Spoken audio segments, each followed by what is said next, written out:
Marianne Williamson is here. Marianne.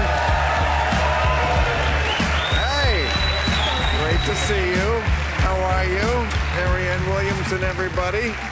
All right, Marianne, I mean, looking into your past, I tell you, you are actually too interesting to run for president. You have too many things I want to talk to you about. But first, I just want to say congratulations for being the most Googled. Thank you. From the debate, and everyone wants to talk to you now. Thank you. Right, and I think it's interesting because people who are just coming to you through politics, that's what they're Googling. They don't realize, I'm old enough to remember, you've been around and you're big.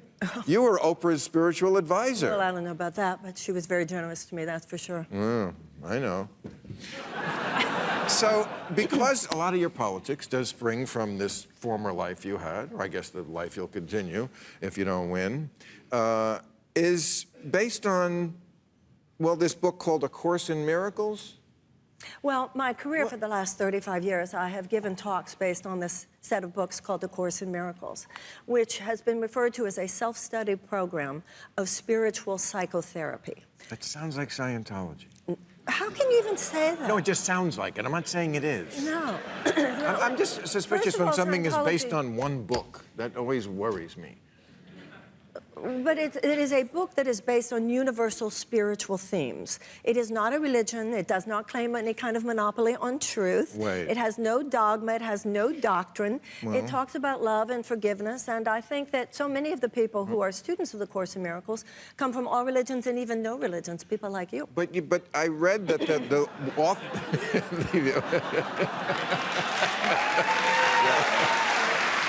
I read that the author of the book, Helen Sheckman, said she took dictation from Jesus. Well, there's nothing in the book.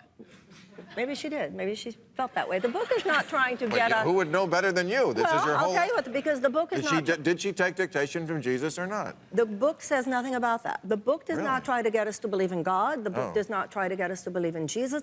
The book tries to get us to believe in each other.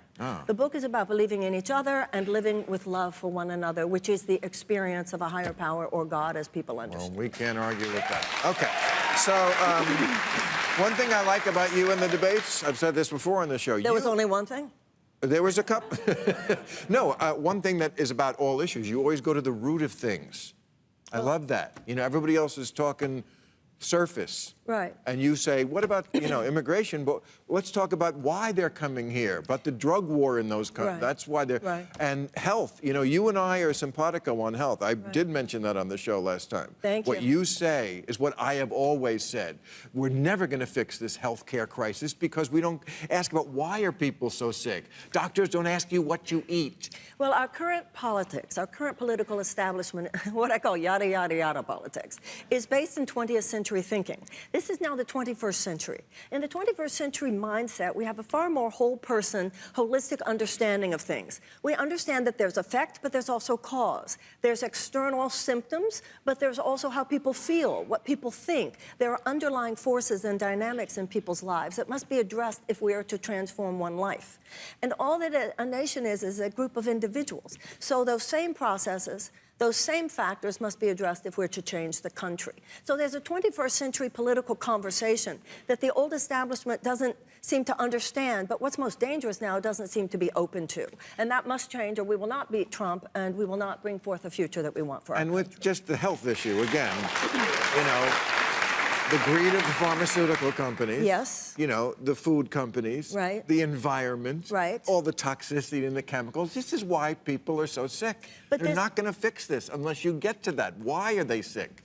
Well, exactly. Why do we have so much more chronic disease than in other countries? And that what you were saying, and I brought that up at both debates, you can't just talk about a healthcare system. You have to realize it's a sickness care system. Right. So we have to address issues of chemical policies, agricultural policies, environmental policies, even in economic policies, because the economic anxiety that's already been referred to causes such stress. They subsidize the wrong foods. That's why we live on corn like we're fucking cows. But then you have to go even deeper than that. Cows are not supposed to live on corn either.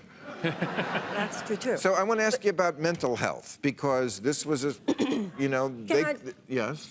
We have to go even deeper than that, though, because it's not just the corporate interests that underlie our health crises, but corporate interests that underlie our dysfunction in every area. So it's not just chemical policies or agricultural companies. It's also the health insurance companies. It's also the big pharmaceutical companies. It's also the gun manufacturers. It's also the fossil fuel companies. And it's also the defense contractors. It's the fact that our government has stopped being a government of the people, by the people, and for the people, and is of those huge multinational corporate interests, by those huge multinational corporate Now interests. you're giving me your stump speech. Come on, don't become a politician now. It happens. Don't become a politician. All right, so mental health. You got into Yes. a brouhaha. I read this. Now, again, I'm with you on this. And I read this. This is how the New York Times characterized your basic views. And, of course, it's presented as kind of a like, what? What's this crazy lady saying? I agree with everything. Mrs. Williamson, it says, has criticized the widespread use of antidepressants. I'm down with that. They aren't too much. Okay. Suggested that they were to blame for some celebrities' suicides. We don't know, but I thought the same thing. Characterized treatment guidelines for postpartum depression as a way for pharmaceutical companies to make more money. I don't know a lot about that, but I know pharmaceutical companies are not above doing anything. And called the distinction between ordinary sadness and clinical depression artificial. I think that's a bit of a mischaracterization. But you do say that, yes, we prescribe these drugs, and sadness is a part of life. You don't always need a pill for sadness. Isn't that your basic thrust? Well, absolutely. There is a spectrum of normal human despair. Someone that you love died. You went through a divorce. You had a bankruptcy or a financial failure. There are all kinds of severe disappointments in life, but they're not a mental illness. And I also think that we have to deal with the fact that we are now, attorney generals all over this country are even now indicting executives of big pharmaceutical companies for what we know are their role in the opioid crisis. Sure. So given that we know about the overprescription of painkillers and the overmanufacture and the oversale of opioids, I don't know why we would just assume that in every other area that Big Pharma is acting with the purest of intent and concern with the common good. I have asked that question.